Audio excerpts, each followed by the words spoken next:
प्रशांत किशोर के कांग्रेस में शामिल होने की राह में रोड़ा बन गया है एक नेता। प्रियंका गांधी और सोनिया गांधी तो चाहती हैं कि पीके कांग्रेस में आ जाएं, लेकिन वो एक नेता राहुल गांधी के कान भरता रहता है पीके के खिलाफ में। जी हाँ, पटना और दिल्ली के सियासी गलियारों में कुछ इसी तरह की चर्चाएं इस वक्त हो रही हैं। जब से बिहार विधानसभा चुनाव का परिणाम आया है, उसके बाद से ही लगातार कयासों का बाजार गर्म है कि पीके कभी भी कांग्रेस पार्टी में शामिल हो सकते हैं।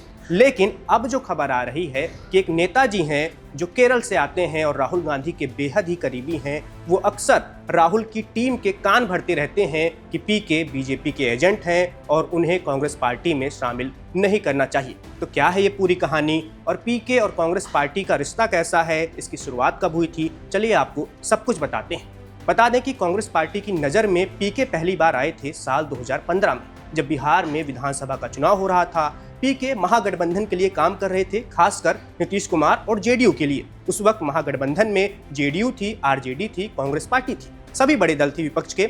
उस चुनाव में जब महागठबंधन को बड़ी जीत मिली तो कांग्रेस पार्टी के जो शीर्ष नेतृत्व है वो पीके से काफी प्रभावित हो गया, पीके के कामकाज से काफी प्रभावित हो गया। इसके बाद कांग्रेस के नेतृत्व ने कहा कि अब पीके को कांग्रेस में आ जाना चाहिए, कांग्रेस के लिए काम करना चाहिए। पहला सबसे बड़ा टास्क दिया गया 2017 में जो 2 चुनाव हो रहे थे बड़े, उसको लेकर कांग्रेस पार्टी ने पीके से कहा कि आप पंजाब और उत्तर प्रदेश 2 राज्यों में पार्टी के लिए काम कीजिए, पार्टी के लिए रणनीति बनाइए। पंजाब में पीके की रणनीति कामयाब रही, कैप्टन अमरिंदर सिंह मुख्यमंत्री बने, कांग्रेस पार्टी को बड़ी जीत मिली। लेकिन उत्तर प्रदेश का जो 2017 का विधानसभा चुनाव था, उसमें पीके की रणनीति कामयाब नहीं हो पाई। उन्होंने जो यूपी के 2 लड़के का नारा दिया था, अखिलेश यादव और राहुल गांधी साथ में आए थे, वो कैंपेन उनका फ्लॉप रहा और भारतीय जनता पार्टी को ऐतिहासिक जीत मिली थी। अकेले दम पर भाजपा ने 403 विधानसभा सदस्यों वाली विधानसभा में 312 सीटें हासिल कर ली थी और एनडीए की संख्या तो 320 से ज़्यादा पहुंच गई थी। इसके बाद पीके और कांग्रेस के रिश्तों में थोड़ी देर के लिए, थोड़े सालों के लिए विराम लग गया। फिर कोरोना आ गया। 2020 के आसपास फिर से पीके और कांग्रेस के बीच बातचीत शुरू हो गई। इस दौरान प्रशांत किशोर 10 जनपद पहुंचते हैं, वो आवास जहां पर सोनिया गांधी रहती हैं और राहुल गांधी भी फिलहाल अभी वहीं रहते हैं, तो वहां पर वो पहुंचते हैं और वो राहुल गांधी, प्रियंका गांधी और सोनिया गांधी के समक्ष प्रेजेंटेशन देते हैं, एक पूरा रोड मैप बताते हैं और वो ये भी बताते हैं कि कांग्रेस पार्टी को फिर से पहले जैसा मजबूत कैसे किया जा सकता है। राहुल और सोनिया इन बातों से सहमत होती हैं, प्रियंका पहले से ही सहमत थी। कहा जाता है कि प्रियंका और सोनिया गांधी प्रशांत किशोर के कामकाज से बहुत ज़्यादा प्रभावित हैं और वो पूरी तरह चाहती थीं कि प्रशांत किशोर शामिल हो जाए। लेकिन फिर वही नेताजी बीच में आ गए। उन नेताजी ने राहुल गांधी के कान भरना फिर से शुरू कर दिया। उन्होंने कहना शुरू कर दिया कि अगर पीके आएंगे तो समझ लीजिए कि बीजेपी को हम कभी नहीं हरा पाएंगे। उन नेताजी का ऐसा मानना है, उनकी व्यक्तिगत महत्वाकांक्षा भी ऐसी है, वो ऐसा सोचते भी हैं। जो सियासी गलियारों में चर्चाएं चल रही वही आपको बता रहे हैं। उनको लगता है कि अगर पीके गांधी परिवार के करीब आ गए तो उनकी कुर्सी खतरे में आ जाएगी। वो जिस तरह से अभी कांग्रेस पार्टी में मजबूती बनाए हुए हैं, उनकी जितनी पकड़ है, उनकी बातें जितनी ज़्यादा सुनी जाती हैं, वो शायद नहीं सुनी जाएंगी अगर पीके इस पूरे खेल में आ गई। और इसी वजह से उनकी व्यक्तिगत कहने की दुश्मनी पाल बैठे हैं वो प्रशांत किशोर से।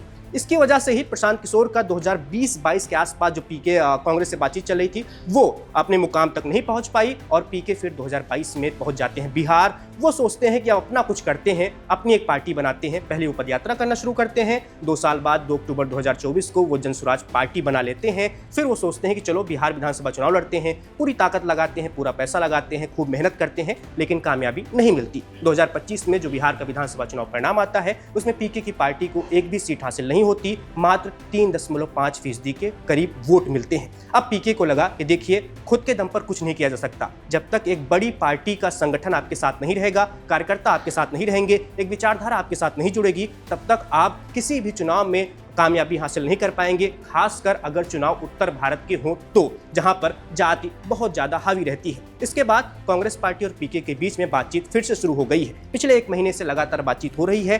3 बैठकें हो चुकी हैं, ऐसा कहा जा रहा है। पहली बैठक हुई थी उनकी कृष्णा अल्लावरू के साथ, जो बिहार में कांग्रेस पार्टी के चुनाव प्रभारी हैं। इसके बाद फिर एक बैठक होती है केसी वेणुगोपाल के साथ और इसके बाद केसी वेणुगोपाल कांग्रेस पार्टी के संगठन महामंत्री हैं। और इसके बाद एक आखिरी बैठक भी हुई है, वो बैठक हुई है प्रियंका गांधी के साथ, जो कांग्रेस पार्टी की महासचिव हैं, गांधी परिवार के सदस्य हैं और वायनाड लोकसभा सीट से सांसद भी हैं। तो फिलहाल चर्चाओं का दौर चालू है अभी भी, लेकिन प्रशांत किशोर कांग्रेस पार्टी में तभी शामिल हो पाएंगे जब तक वो एक नेताजी अपनी हामी भरेंगे या वो एक नेताजी राहुल के कान भरना बंद करेंगे। इसके साथ ही प्रशांत किशोर की अपनी 2-3 एक शर्तें हैं, अगर वो कांग्रेस पार्टी मानेगी तो हो सकता है कि प्रशांत किशोर आने वाले दिनों में कांग्रेस पार्टी के साथ दिख जाएं और पार्टी के लिए रणनीति बनाना शुरू कर दें।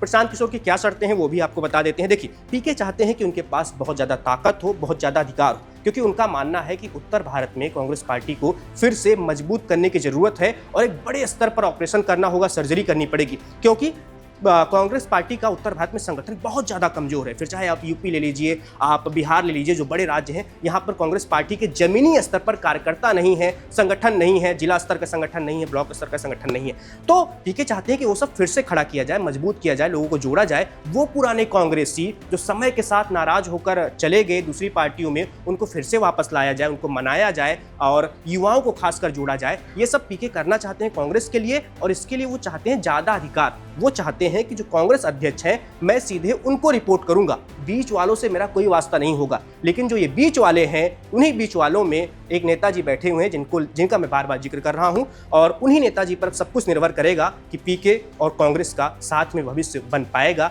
या नहीं। फिलहाल तक की जो खबरें हैं, चर्चाएं हैं, वो मैंने आपको बता दी। कुछ और अपडेट आएगा तो उसको लेकर आपके सामने फिर हाजिर हो जाऊंगा। आप देखते रहिए वन इंडिया।